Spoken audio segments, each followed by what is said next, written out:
그 애플 같은 경우는 저는 어떻게 생각하냐면은 애플이라는 기업은 어떠한 그 최종 제품, 스마트폰이나 아니면은 에어팟이나 기기들, 제품 기기들을 이제 최종 제품으로 보고 그 제품을 위한 수단으로서 AI를 보고 있는 것 같습니다. 그래서 다른 기업들은 AI를 개발하는 것 자체를 목적으로 두고 지금 다 엄청나게 많은 투자를 하고 있다라고 하면 애플은 거기에 대해서 소극적인 이유가 저는 거기에 있다라고 봅니다. 그래서 이제 저는 애플의 이제 그 미래가 그렇게 유명하다고 보이지는 않습니다. 그러니까 만약에 애플이 하다못해 그런 새로운 폼팩터라도 먼저 거길 장악하고 그게 AI 개발은 아니더라도 뭐 휴머노이드나 아니면은 자동차와 같은 새로운 폼팩터를 장악을 하고 있었다라고 하면은 그러면은 거기서 뭔가 새로운 산업의 가능성을 볼 수 있었을 것 같은데요. 지금으로 봐서는 그런 움직임도 거기에 상당히 뒤처져 있는 걸로 보이거든요. 그리고 그런 VR 기기 이제 이런 쪽에 좀 포커스를 하고 있는 것 같은데 제가 이제 뭐 VR 기기가 될 거냐 안 될 거냐 이거를 뭐 단정지어서 말씀드릴 수는 없지만 저는 임팩트적인 측면에서는 이런 자율주행 자동차와 휴머노이드의 임팩트만큼은 될 수 없을 거다라고 봅니다. 왜냐면은 스마트폰 이후에 어떤 사람들한테 이제 대중적으로 쓰이게 되는 폼팩터로 예상되고 있는 여러 가지 것들 중에 뭐 AR 글라스 같은 것도 있겠지만 저는 결국에는 자동차와 휴머노이드가 앞으로 이제 스마트폰 다음에 사람들한테 대중적으로 이제 들어올 폼팩터라고 생각하거든요.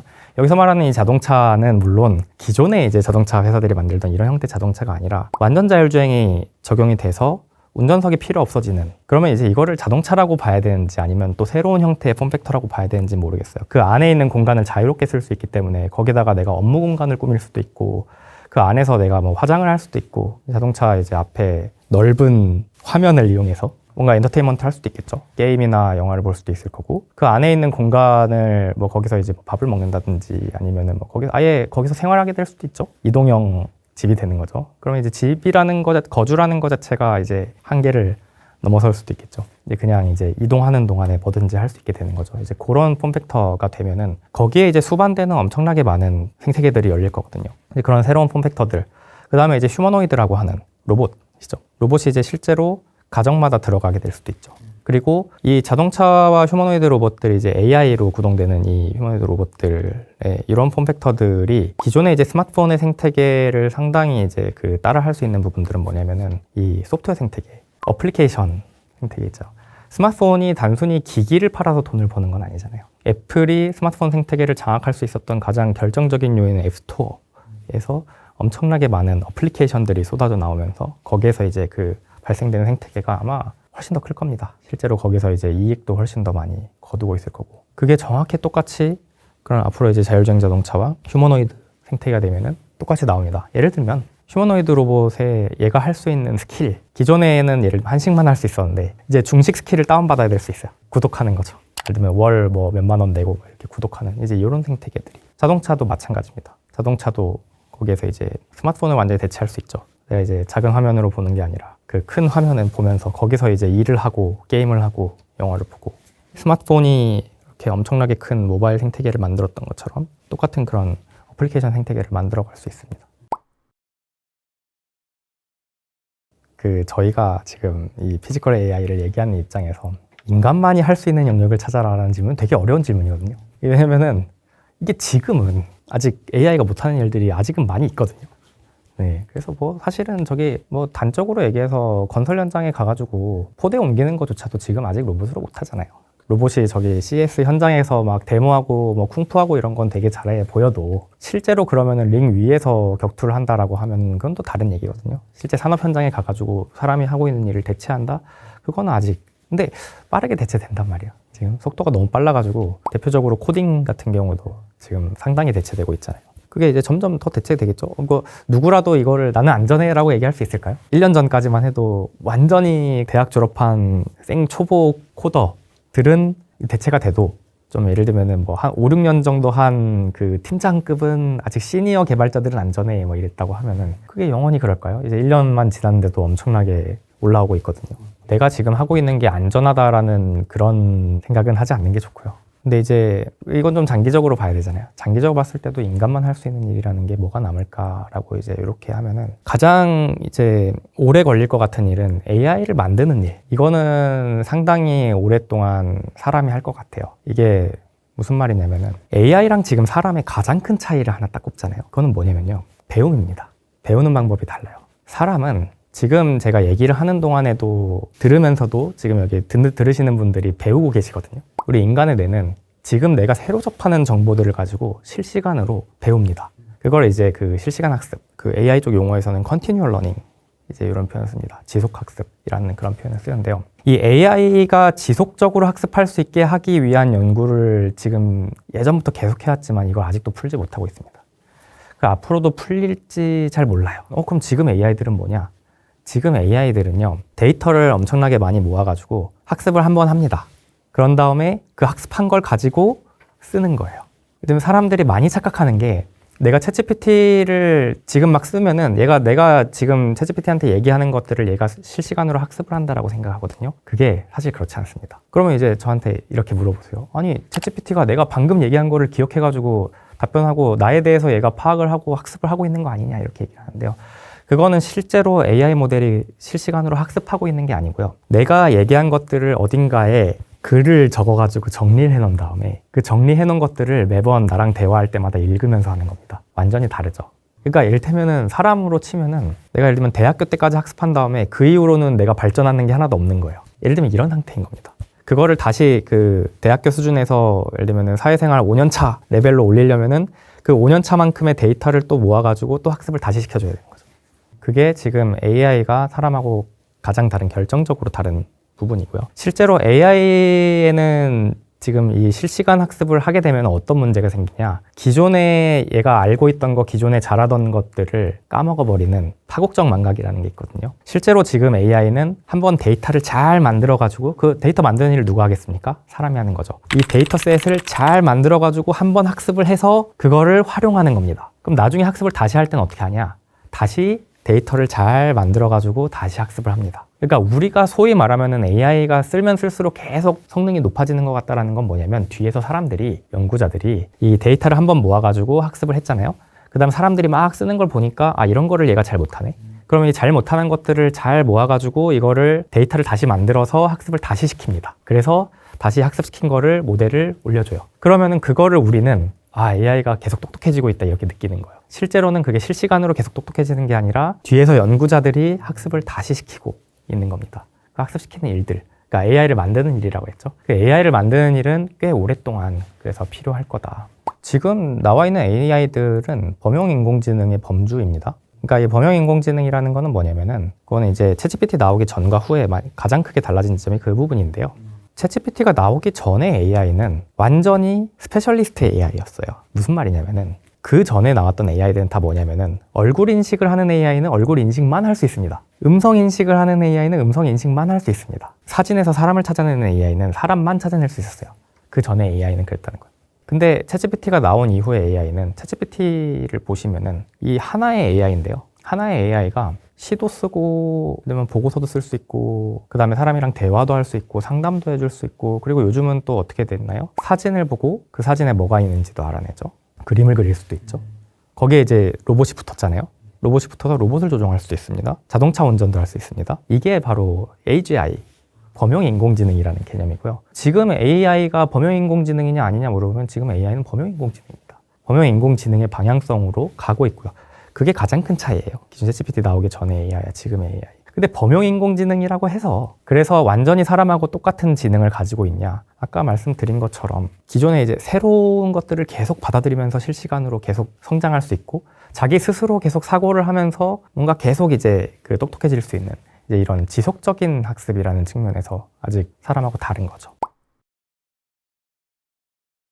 기존의 이제 로봇은 얼마나 정밀하냐, 얼마나 정확한 좌표를 이동해서 이게 1mm 오차냐 0.1mm 오차로 하냐 이제 이게 굉장히 중요한 팩터였습니다. 그런데 이제 피지컬 AI 시대로 오니까 이제 어떤 부분이 바뀌냐면요. 꼭 그렇게까지 정밀해야 되냐? 이제 이런 질문들이 나오는 겁니다. 이게 뭐랑 연결되어 있는 거냐면 사람은 얼마나 정밀한데? 이제 이거랑 연결되어 있는 거죠. 사람이 0.01mm까지 정밀하게 움직일 수 있을까요? 사람 손이? 그렇지 못하죠. 근데 그렇게 하지 않는데도 왜 사람은 상당히 많은 일들을 그냥 불편함 없이 하죠? 왜냐면은 지능이 있기 때문이죠. 내가 손을 정확하게 움직여가지고 오차 없이 항상 똑같은 방향으로 똑같은 만큼 움직여야 되는 게 아니라는 거죠. 그냥 눈으로 보면서 내가 정확하게 나랑 컵 사이의 거리가 몇 센티미터인지 몇 미리 단위인지까지 알고 움직여야 될 필요가 있을까요? 없죠. 컵을 집을 때 정확하게 몇 뉴턴의 힘을 가해야 되는지를 내가 계산하면서 컵을 집는 사람이 있을까요? 없죠. 그럼에도 불구하고 전혀 불편하지 않죠. 그게 바로 피지컬 AI 시대로 오면서 AI가 하드웨어를 움직이기 때문에 그렇게까지 정밀하지 않아도 된다는 겁니다. 이건 굉장히 중요한 변화예요. 이 패러다임의 변화 때문에 많은 부분이 바뀌는데요. 그중에 대표적인 게 가격입니다. 기존에 이제 로봇 하시던 분들이 휴머노이드는 상용화하기 힘들다라고 얘기를 하셨거든요. 왜냐면은 보스턴 다이내믹스가 만들었던 그 아틀라스라고 하는 로봇이 막 15억? 이런 얘기들을 봤어요. 그 정도 정밀하게 만들고 하려면은 가격이 천정부지로 올라가는 거예요. 오차가 0.1mm에서 0.01mm가 되는데 가격이 막 10배씩 올라가는 거예요. 그래서 휴머노이드는 이거 어차피 상용화하기 힘들다. 이제 이런 얘기들을 했던 겁니다. 근데 일론 머스크는 휴머노이드를 3천만 원에 내겠다라고 공언을 하고 있죠. 실제로 얼마에 출시할지는 뭐 가봐야 아는 거긴 하지만 그래도 그런 단위가 나올 수 있다라는 건 무슨 말이냐면은 단순히 이게 뭐 하드웨어가 발전해서 그 정도 차원이 아니라는 겁니다. 그렇게까지 정밀할 필요가 없기 때문에 어차피 AI가 제어할 건데 눈으로 보면서 제어할 건데 예전의 로봇들처럼 완전히 정밀할 필요는 없다. 그러면 거기서 이제 가격을 낮출 가성비를 만들 수 있다. 굉장히 중요한 변화죠. 그러니까 이제 로봇이 대중화가 될 수 있다. 이런 얘기를 할 수 있는 거죠. 그래서 이제 우리가 가정용으로 쓸 수 있는 일부 이제 제품들이 있겠죠. 가정에 이제 휴머노이드 같은 이제 이런 B2C 영역보다 이제 B2B 영역들이 이제 AI에서 할 게 정말 많습니다. 우리나라에 이제 공장이 진짜 많거든요. 우리나라 제조 국가잖아요. 공장들의 로봇이 들어가는 게 훨씬 빠를 겁니다. 가정에 들어와서 우리 집에 와가지고 설거지 해주는 것보다 공장에, 뭐 건설 현장에, 그 다음에 이제 뭐 과수원에서 하다못해 이제 뭐 딸기를 따야 된다든지, 이제 이런 일들이 훨씬 더 쉽습니다. 그래서 이제 그런 부분에 실제로 상용화할 수 있는, 이제 산업적으로 이 피지컬 AI를 개발해서 상용화에 가장 가까이 있는 이제 이런 기업들이 저는 우리나라에서는 가장 이제 각광받을 거라 생각하고요. 이제 글로벌 스케일로 가면은 이제 조금 더 긴 시간, 앞으로 수년 후 한 3년에서 5년 정도를 생각한다고 하면은 결국에는 이제 가장 큰 시장은 어디일 거냐라고 하면은 이제 스마트폰처럼 집집마다 한 대씩 휴머노이드 한 대가 아닐 수도 있죠. 나중에 이제 집집마다 집이 이제 넓으면은 2대, 뭐 3대 뭐 이렇게 필요할 수도 있죠. 휴머노이드가 싸지면은 더 많이 할 수도 있고. 그렇게 집집마다 들어가는 휴머노이드들을 만들 수 있는 이제 그런 기업들이 이제 엄청나게 큰 빅테크들이 되겠죠. 애플을 뛰어넘을 수도 있겠죠. 그렇게 되면은 테슬라 같은 기업들이 될 수도 있고, 테슬라가 아닌 뭐 중국 기업이 될 수도 있고, 아니면 또 다른 기업이 될 수도 있겠죠. 그런 제품을 출시하는 기업들이 글로벌 스케일에서는 확실히 클 것 같다. 그리고 이제 자율주행 같은 경우는 참고로 이거는 되게 재밌는 얘기를 이제 일론 머스크가 한 적이 있는데, 그 피지컬 AI라는 관점에서 보면은 자율주행이랑 휴머노이드 다르지 않다 이런 얘기를 합니다. 2023년에 일론 머스크가 한 얘기인데요. 실제로 테슬라는 똑같은 AI 모델을 가지고 학습만, 자동차 주행하는 데이터로 학습하면은 FSD가 되는 거고요. 똑같은 AI 모델을 가지고 휴머노이드가 공장에서 노동하든가 집에서 설거지를 하는 데이터를 학습시키면은 로봇이 되는 겁니다. 이런 거를 처음 얘기한 게 이제 테슬라 일론 머스크였고요. 올해 초에 엔비디아가 피지컬 AI의 최초 사례는 테슬라 FSD라고 공언을 해줬죠. 공식적으로 그렇게 얘기를 해줬죠. 그래서 자율주행 쪽도 물론 시장이 엄청나게 크고, 또 거기에도 이제 완전 자율주행, 운전석이 필요 없는 자율주행까지 됐을 때 또 산업적으로 미치는 파급 효과도 엄청나게 클 겁니다. 그리고 자동차는 조금 덜한데 이제 특히 휴머노이드 로봇이 인간의 가성비를 대체하는 데 있어서 사실은 좀 숨겨져 있는 바틀렉, 장벽이 하나 있어요. 그게 이제 그 가동 시간이거든요. 그러니까 우리는 이제 소위 말해서 휴머노이드가 24시간 사람 대신에 쉬지 않고 지치지 않고 노동할 수 있을 거라 생각하죠. 물론 로봇은 지치진 않습니다. 로봇이 막 피로를 느끼진 않죠. 근육통 같은 거 느끼진 않지만. 문제는 이제 배터리는 한계가 있거든요. 특히 이제 이게 자동차에서는 크게 부각되지 않았던 부분이긴 합니다. 자동차는 이제 바닥에 배터리를 많이 깔 수 있어가지고 이렇게 충분히 지금 실제로 판매돼가지고 잘 활용하고 있죠. 근데 이제 휴머노이드라고 하는 이 폼팩터는 보면은 배터리를 넣을 수 있는 공간이 굉장히 제약이 있습니다. 이 몸통에다가 요만큼 넣을 수 있는 거죠. 그러면 이제 그걸 가지고 지금 현재 나와 있는 휴머노이드들은 많아봤자 2시간 정도 작업을 합니다. 이러면 아직 가성비가 안 나오죠. 그럼 2시간마다 가서 1시간씩 충전하고 이렇게 와야 되는 거예요. 이런 형태입니다. 혹은 이제 중국 기업들은 그래가지고 2시간마다 배터리 교체 이런 식으로 가는데요. 요거를 이제 이쪽 산업에서는 어떻게 보고 있냐면 한 8시간 정도 6시간에서 8시간 정도를 배터리가 가동이 가능하면은 이제 사람의 가성비를 넘어설 수 있다 이렇게 보고 있습니다. 그게 이제 지금 아직까지 사람의 가성비를 넘을 수 있는 바틀렉이라고 보시면 될 것 같고요. 그래서 이제 휴머노이드가 사람을 대체한다라고 했을 때 어떤 그런 가치를 창출할 수 있을 거냐. 여기에도 이제 좀 걸려 있는 부분이 뭐냐면은 이제 손입니다. 지금 이제 로봇들 보면은 제일 흔하게 볼 수 있는 거는 요 투핑거 그리퍼라고 표현을 하는데 집게죠. 그러니까 요 집게 손 2개만 가지고 할 수 있는 일들을 지금 이건 바로 할 수 있습니다. 지금도 할 수 있어요. 생각보다는 많이 할 수 있습니다. 예를 들면 요 투핑거를 가지고 굉장히 많이 하고 있는 실질적으로 쓰이고 있는 것 중에 하나가 이제 의료 쪽에서도 쓰이고 있거든요. 의료 쪽에 이제 수술 로봇 보면은 이렇게 되게 정교한 집게를 가지고 상당히 많은 일들을 합니다. 그러니까 생각보다는 이제 5손가락이 아니어가지고 우리 보통 이제 그 옛날에는 어떤 얘기들이 있었냐면은 이게 사람 손같이 5손가락 자유롭게 움직여야만 이제 대부분 일들을 할 수 있다. 이 사람 손이 이제 그만큼 정교하다 이런 얘기들을 했었는데 실제로는 보면은 이 그리퍼 2개의 집게를 가지고도 할 수 있는 일들이 생각보다 많다. 그렇지만 아예 물리적으로 불가능한 일들도 있죠. 손가락 2개 가지고는 절대 할 수 없는 일들도 찾아보면은 많이 있습니다. 그럼 거기서부터는 이제 손가락이 3개가 되면은 할 수 있는 일들이 더 많아지고요. 이렇게 3개로 잡을 수 있으니까. 그 다음에 이제 4개가 되면은 할 수 있는 일들이 거의 다 된다라고 얘기를 하더라고요. 5개가 반드시 있어야만 하는 일들은 뭐 찾아보면 있을 수도 있지만은 생각보다는 대부분 이제 3개나 4개 정도 손가락으로 할 수 있다. 이제 이런 얘기를 합니다. 그러면 이제 그쪽의 기술들이 점점 이제 지금 많은 기업들이 개발을 하고 있고요. 우리나라에도 이제 손가락 개발하는 기업들이 많이 있고, 이제 미국 쪽에서도 있고, 그런 것들이 굉장히 또 중요해지겠죠. 그래서 우리는 지금 이제 뭐부터 찾아야 되냐면은, 그러면 지금 당장 할 수 있는 일, 손가락이 2개일 때 할 수 있는 일 어디서부터 어디까지인가, 그거 먼저 찾아가지고 빨리 대체하자. 그 다음에는 손가락 3개 가지고 할 수 있는 일들이 무엇인가 찾아가지고 대체하자. 이런 접근을 해야 되는 거죠.